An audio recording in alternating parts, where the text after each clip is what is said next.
오래전에 아프리카 콩고의 한 마을 전체가 다 주님 앞으로 돌아오는 놀라운 사건이 있었습니다. 근데 그것은 선교사들의 열정적인 사역 때문이 아니었습니다. 이 놀라운 부흥은 두 여인과 한 남자 성도의 진실한 회개 때문에 일어났습니다. 어느 날 기도하는 가운데 두 여인의 마음이 성령님께 깊이 붙들려서 자기의 삶을 돌이키기 시작을 합니다. 그중 한 여인은 교회에 바쳐진 쌀을 한 자루 가져간 것이 왜 그런지 계속 마음에 걸리는 겁니다. 그래서 그 여인은 공동체 앞에 나와서 그것을 쌀을 가지고 와가지고서 성도들에게 고백을 합니다. 사실 저는 이 쌀을 교회에서 써야 할 것인데 제가 몰래 가져다 썼습니다. 저를 용서해 주십시오. 그랬더니 또 한 여인이 성도들 앞에 나와 이런 고백을 합니다. 저는 남의 집에서 일을 하고 있는 사람입니다. 그런데 주인집에 계란 한 개를 주인 몰래 말하지 않고 가져온 적이 있습니다. 그것을 이 시간 회개합니다. 그러자 이어서 한 남자가 고백을 합니다. 저는 어떤 선교사와 교제를 하면서 선교사 집에 갔다가 선교사에게 말하지 않고 책 한 권을 몰래 가지고 나왔습니다. 내가 그것을 다시 돌려드리며 회개를 합니다. 자기의 삶을 바로 잡으려고 하는 이 세 사람의 진지한 고백 때문에 이 마을 전체가 회개의 역사가 일어난 것입니다. 그리고 많은 사람들의 이 회개를 통해서 놀라운 부흥의 역사가 일어나면서 마을 전체가 교회를 나오게 된 것입니다. 초대교회에서도 베드로의 설교에 회개의 역사가 일어난 뒤에 놀라운 부흥의 역사가 일어났던 것을 우리는 알 수 있습니다. 우리가 지금 느헤미야서를 계속 우리가 함께 나눕니다마는 깊은 신앙의 사람 느헤미야는 뛰어난 지도력으로 다 무너지고 불타버렸던 예루살렘 성벽을 재건했을 뿐만 아니라 거기에 머물지 않고 유다 백성의 영적 부흥에 관심을 가졌습니다. 그래서 지난주에 말씀드렸듯이 느헤미야는 이를 위해서 제사장 겸 율법학자인 에스라에게 백성 앞에서 하나님의 율법을 읽고 가르쳐 줄 것을 요청을 합니다. 이미 유다 백성들에게는 예루살렘 성벽을 다 재건을 했지만 그러나 그 성벽보다 더 중요한 것은 이제 하나님의 말씀을 다시 세우는 것이었습니다. 그래서 에스라는 율법책을 가지고 회중 앞에 섰고 모든 백성들은 그 율법책에 귀를 기울였고 그 율법의 말씀을 들은 백성들은 다 눈물로써 회개를 하게 됩니다. 유다 백성의 이런 영적 부흥 운동은 바로 이렇게 시작이 되었습니다. 근데 오늘 9장으로 넘어오면서 본문에서 유다 백성이 율법의 말씀을 들으러 다시 또 모입니다. 오늘 3절의 말씀입니다. 모두들 제자리에서 일어나서 낮에 4분의 1은 주 하나님의 율법책을 읽고 또 낮에 4분의 1은 자기들의 죄를 자백하고 주 하나님께 경배하였다. 하루의 낮을 우리가 12시간으로 본다고 하면 그 4분의 1인 3시간 동안에는 모든 사람들이 선체로 율법책에 낭독하는 것을 들었다라고 하는 것입니다. 하나님의 말씀을 들었다고 하는 것입니다. 그리고 또 4분의 1, 3시간 동안은 그 말씀을 들은 것으로 그치지 않고 그 말씀이 그들의 심령을 깨트려서 그들이 죄를 자복하고 하나님께 경배했다라고 지금 표현하고 있습니다. 다시 율법책의 말씀을 들으러 모인 백성의 자세와 결단이 어떤 것인지 오늘 1절, 2절에서 말합니다. 그달 24일에 이스라엘 자손이 다 모여서 금식하면서 굵은 베옷을 입고 먼지를 뒤집어 썼다. 이스라엘 자손은 모든 이방 사람과 관계를 끊었다. 그들은 제자리에 선 채로 자신들의 허물과 조상의 죄를 자백하였다. 이것은 단순한 신앙 어떤 재건 운동이 아니라 정말 영적인 부흥운동, 재건 운동입니다. 그 모임에 몇몇 레위 사람이 단에 올라서서 큰 소리로 하나님께 부르짖어 기도했다라고 표현하고 있습니다. 그리고 오늘 우리가 읽질 않았습니다만 6절서부터 37절까지 그들이 하나님 앞에 기도하는데 이 기도의 한 문장 한 문장이 정말 우리가 주옥같이 읽고 묵상하고 깨달아야 될 그런 글들입니다. 거기에 보면은 하나님에 대한 정확한 이해를 합니다. 그가 하신 일에 대한 깊이 있는 통찰과 하나님의 한이 없는 사랑과 구원의 은혜를 끊임없이 배반하는 이스라엘 자손의 불순종과 불충에 대한 솔직한 고백을 우리 앞에 드러내고 있습니다. 그렇기 때문에 여러분들 시간 내셔서 이 기도 전체를 다 읽어보시기 바랍니다. 특별히 6절에서 15절에 보면 그들은 어떻게 고백하냐면 하나님을 유일하신 하나님, 또 만유의 주권자로 고백을 합니다. 또 그 하나님은 우주 만물의 창조주이고 섭리자라고 고백을 합니다. 그리고 언약의 하나님께서 언약의 백성을 기억하시고 신실하게 지키시고 구원하시는 하나님을 믿는다고 고백을 합니다. 또 언약의 백성에게 진리의 말씀을 주시고 그 말씀으로 삶의 지침을 주시는 하나님을 고백합니다. 그리고 나서 이제 16절부터 마지막까지는 이런 하나님의 신실하심과 은혜에 대해서 우리가 얼마나 배운 망덕했는지, 또 불순종한 이스라엘 민족의 죄, 또 그 죄에도 불구하고 긍휼과 자비와 용서를 베푸시는 하나님의 역사를 거기에다가 기록을 하고 있습니다. 이렇게 느헤미야가 주도하고 에스라가 율법을 가르친 이 유다 백성의 영적 부흥 운동이 오늘날 우리에게 시사하는 바가 참으로 많습니다. 첫 번째는 영적 부흥이라고 하는 것은 하나님의 말씀을 듣는 일에서부터 시작되어야 한다고 하는 것을 가르쳐주고 있습니다. 에스라의 회개 및 개혁 운동은 무엇보다도 하나님의 말씀인 율법을 낭독하고 그것을 강론하는 데부터 출발을 했습니다. 그 말을 우리가 반대로 생각하면 하나님의 말씀을 우리가 알지 못하면 누구든지 우리는 죄악에 사로잡힐 수밖에 없다. 내가 죄를 져도 그것이 죄인지조차도 모른다, 이것입니다. 그러므로 자신을 반성하거나 또는 교회 공동체를 개혁하고자 한다고 하면 무엇보다도 먼저 하나님의 말씀으로 돌아가서 말씀이 무엇을 말하는지부터 깨달아야 되는 것입니다. 그리고 두 번째는 우리가 그렇게 하나님의 말씀을 듣는 일은 거기서 그치는 것이 아니라 하나님 앞에서 죄를 깨닫고 자복하는 일로 이어져야 한다고 하는 것입니다. 그리고 마지막 세 번째는 하나님 앞에서 죄를 깨닫기 위해서는 하나님은 어떤 하나님이시고 그가 행하신 일은 무엇이고 그의 뜻은 무엇인지를 정확하게 알아야 된다고 하는 것입니다. 신약 성서 전체를 보면 신약 성서를 기록한 헬라어의 죄라는 단어가 여러 가지 표현으로 나옵니다. 첫 번째는 하마르티아, 주로 많이 사용하는 단어인데 그 뜻은 관역에서 빗나가다는 뜻입니다. 두 번째가 파라바시스라고 하는 건데 선을 넘어갔다는 뜻입니다. 다시 말하면 정도를 걷지 못한다는 뜻이죠. 세 번째는 파랍토마라고 하는데 미끄러져서 넘어지는 것을 말합니다. 자제력을 상실해가지고 해서는 안 될 일을 한다고 하는 그런 의미를 담고 있습니다. 또 하나가 오헤일레마라고 하는 것인데 그것은 빚이나 채무를 말합니다. 특별히 주기도문에서 죄라고 쓸 때는 이 단어를 사용합니다.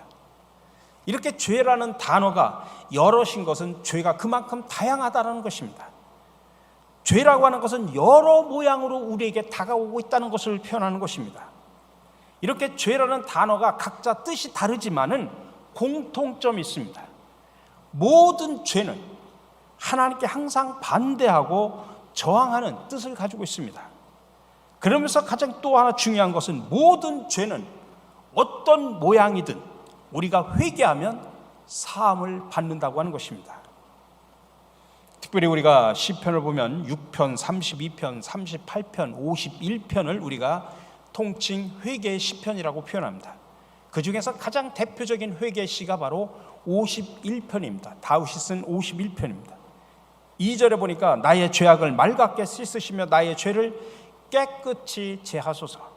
7절에 보니까 우슬초로 나를 정결하게 하소서. 내가 정하리이다. 나의 죄를 씻어주소서. 내가 눈보다 희리이다.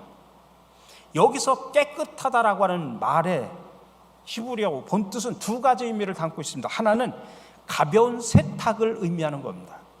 또 하나는 계속 탕탕 두드려 가지고, 여러분들 옛날에 그 우물가에 가서 막 그 빨래판으로 막 그 나무로 탕탕 두드리셔서 심하게 얼룩진 때를 다 씻어내는 그런 의미를 갖고 있습니다. 근데 다윗이 깨끗하다라고 하는 말을 쓸 때는 이 두 번째 의미를 사용하고 있는 겁니다. 철저하게 자신의 죄를 씻어내야 된다고 하는 의미를 담고 있습니다. 그래서 52편 10절에 보니까 하나님이여 내 속에 정한 마음을 창조하시고 내 안에 정직한 영을 새롭게 하소서라고 고백합니다. 근데 여기서 중요한 단어가 뭐냐면, 다윗은 이 회개시에서 창조라는 용어를 사용하고 있다고 하는 것입니다. 이 창조라는 용어는 하나님께만 사용하는 단어입니다.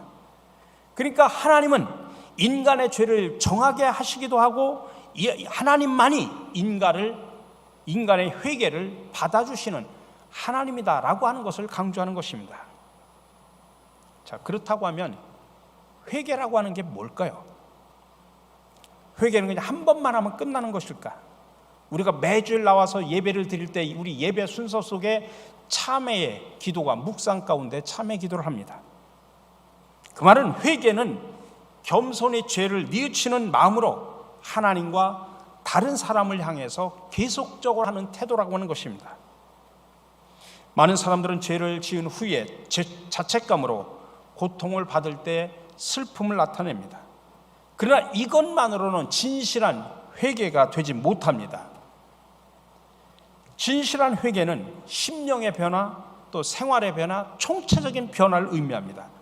그래서 회개라고 하는 성경적 단어에는 특별히 세 가지 의미를 포함하고 있는데, 죄에 대한 마음의 변화, 또 감정의 변화, 또 죄로부터 돌아서는 실천적인 변화를 이야기합니다. 오늘 다윗은 또 51편에서 회개 모습을 이렇게 설명합니다. 1절에 3절에 보니까 하나님, 주님의 한결같은 사랑으로 내게 자비를 베풀어 주십시오. 주님의 크신 긍휼을 베푸시어 내 반역죄를 없애 주십시오.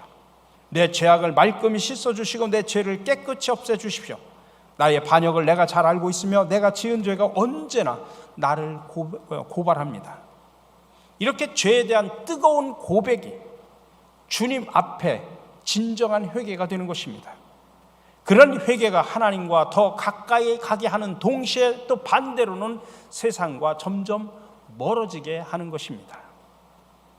또 하나 우리가 생각할 수 있는 것은 성경에서 말하는 회개의 기본 원리를 우리가 알 필요가 있습니다. 첫 번째로 우리가 거룩하신 하나님의 현존 아래 있다고 하는 것을 깨닫는 것입니다. 우리에게 깊은 회개가 일어나게 되는 것은 하나님이 우리의 말이나 행동을 살피시고 저울질하고 계시다고 하는 것을 깨달을 때 우리는 진정한 회개를 하게 되는 것입니다. 두 번째로는 우리의 교만을 버리고 하나님 중심이 되는 것입니다. 원래 인간의 자연적인 본성은 늘 내가 내 주인이라고, 내 인생의 주인이라고 그렇게 생각하며 살아가는 것입니다.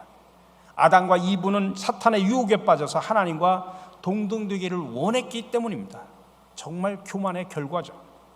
그러므로 진정한 회개는 내 인생의 주인이 내가 아니라 그런 교만을 버리고 철저히 하나님 중심이 되어가는 것입니다. 세 번째로 죄에 쏠린 우리의 마음을 슬퍼해야 됩니다. 우리가 죄로 인해서 슬퍼하는 가장 근본적인 이유는 뭐냐면 내가 죄를 지은 결과로 예수님께서 십자가에 달려 죽으셨기 때문입니다. 우리 죄를 속량하러 오신 예수님을 우리가 왕으로 모시기는커녕 그때 당시에 오히려 많은 사람들이 죽여달라고 없애달라고 당시 대제사장들과 장로들은 악을 썼습니다. 우리도 예수님을 우리 마음의 보좌에 앉혀드리든지 아니면 십자가에 못 박든지 둘 중에 하나일 것입니다. 십자가에 못 박는 일을 우리가 다시 자행한다고 하면 얼마나 그것만큼 슬픈 일이 어디 있겠습니까? 네 번째로 우리가 저질러 왔던 죄들에 대해서 우리는 멀어져야 됩니다. 죄를 저지르는 일에 대해서 슬퍼만 하지 말고 죄를 미워해야 된다는 이야기입니다. 그래서 로마서 13장 14절에서 바울은 말합니다. 오직 주 예수 그리스도로 옷 입고 정욕을 위하여 육신의 일을 도모하지 말라. 마지막으로 우리가 하나님 안에서 변화된 태도로 살기로 결심을 해야 합니다. 초대교회 베드로의 설교를 듣던 사람들은 예수님에 대한 거절이 그분을 십자가로 몰아넣었다는 사실에 대해서 양심이 찔렸습니다. 자책감에 부르짖었습니다. 형제들이 어찌하여야 우리가 그러면 구원을 받을 수 있습니까? 그때 베드로가 대답합니다. 너희가 회개해야 된다는 이야기입니다. 회개한 후에 각각 예수 그리스도의 이름으로 세례를 받고 성령을 선물로 받으라고 선포했습니다. 우리 사랑하는 성도 여러분, 오늘 우리에게도 영적 부흥이 필요합니다. 그러기 위해서 철저하게 우리는 하나님의 말씀으로 돌아가야 됩니다. 하나님의 말씀으로 하나님을 바로 알기를 힘써야 됩니다.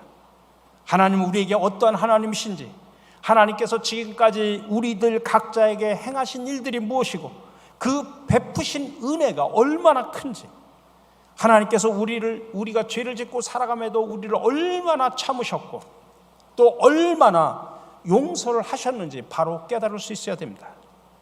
그리고 그 하나님의 은혜에 대해서 우리가 얼마나 완악했고 얼마나 큰 배역과 불충을 저질렀는지를 냉철하게 돌아보고 죄를 자백하며 참회와 변화된 삶을 실천할 수 있어야 됩니다. 오늘 2절에 보니까 그렇게 말씀을 듣고 그들이 회개운동을 일어난 다음에 나타난 행동을 구체적으로 표현합니다. 그리고 나서 유다 백성들은 2절에 보니까 모든 이방 사람들과 절교했다라고 표현하고 있습니다. 그냥 회개만 한 게 아니라 구체적인 결단을 하고 실천을 한 겁니다. 모든 이방 사람들과 절교를 했다. 오늘 우리도 우리를 현혹하면서 우리의 마음을 복음의 진리와 구원의 기쁨에서 빼앗아가는 세상의 온갖 풍습과 행실로부터 단호하게 절교할 수 있어야 됩니다. 끝내 돌이키지 않은 이스라엘 자손이 겪은 그 치욕과 고난과 서름이 얼마나 컸는지 우리가 돌이켜보면서 그런 역사가 우리 삶 속에 반복되지 않도록 우리는 노력해야 됩니다. 죄를 자백하고 긍휼과 용서를 구하고 하나님께 돌아서는 백성에게 하나님께서는 무한한 자비로우신 은혜를 베푸신다는 사실을 여러분들 굳게 믿고 복된 삶의 길을 흔들리지 말고 당당하게 걸어가는 저와 여러분들이 되시기를 주님의 이름으로 간절히 축원합니다.